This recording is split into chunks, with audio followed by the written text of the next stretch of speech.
एक घने जंगल के बीच लकड़ियों से बना एक पुराना लॉज था।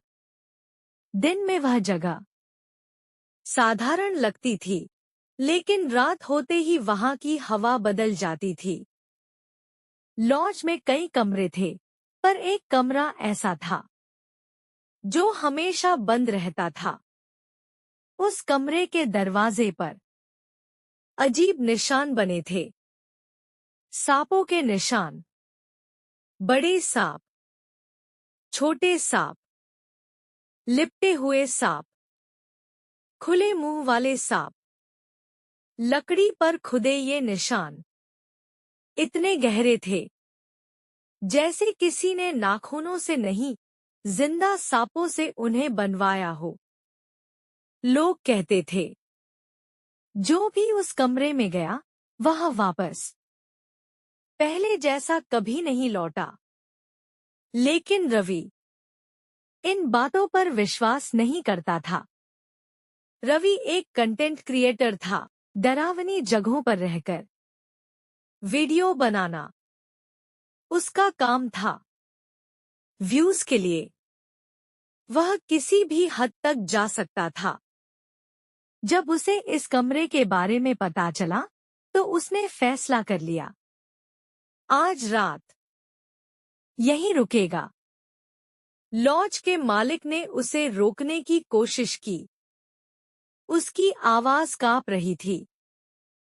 उसने कहा, इस कमरे में मत जाइए।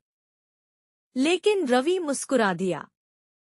रात के ठीक 9 बजे रवि ने उस कमरे का ताला खोला। ताले से ऐसी आवाज आई जैसे किसी ने गहरी सांस छोड़ी हो। दरवाजा खुला। कमरे के अंदर अजीब सी ठंडक थी। जैसे ही रवि ने अंदर कदम रखा, उसे लगा कोई उसे देख रहा है। कमरा बंद करते ही पीछे से हल्की सी आवाज आई, टक।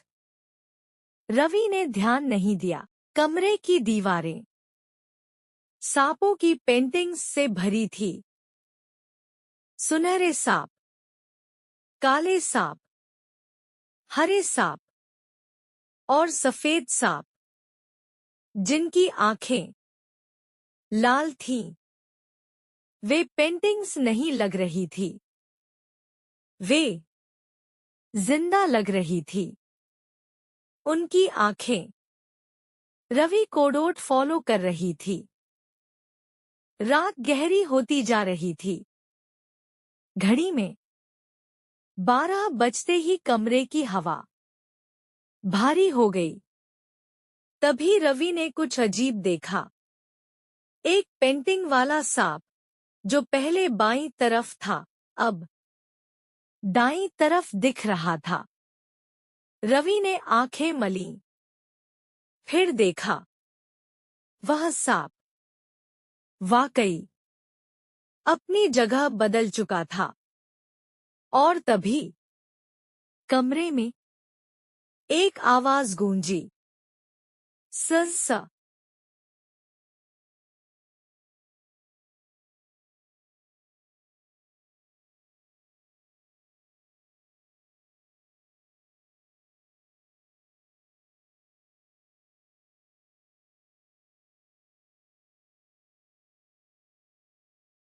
रवि का दिल तेज धड़कने लगा।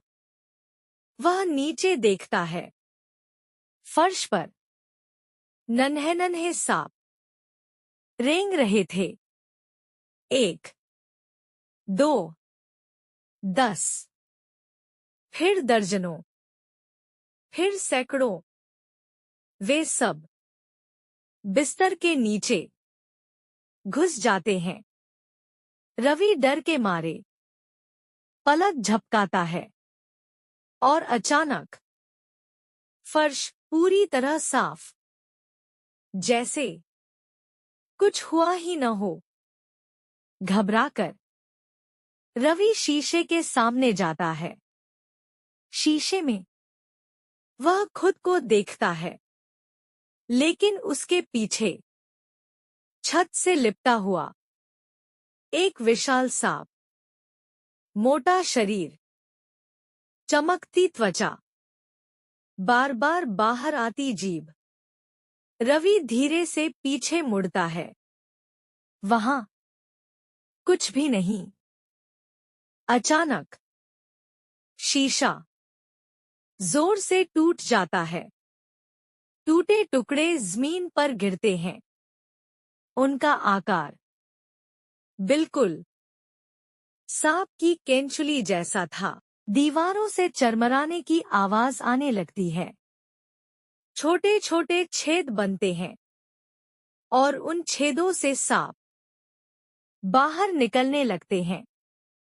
काले सांप, हरे सांप, लंबे सफेद सांप जो बहुत धीरे चलते हैं। वे हमला नहीं करते, बस रवि को देखते रहते हैं। रवि थककर बिस्तर पर लेट जाता है। बिस्तर अजीब तरह से गर्म लगता है, बहुत ज्यादा गर्म।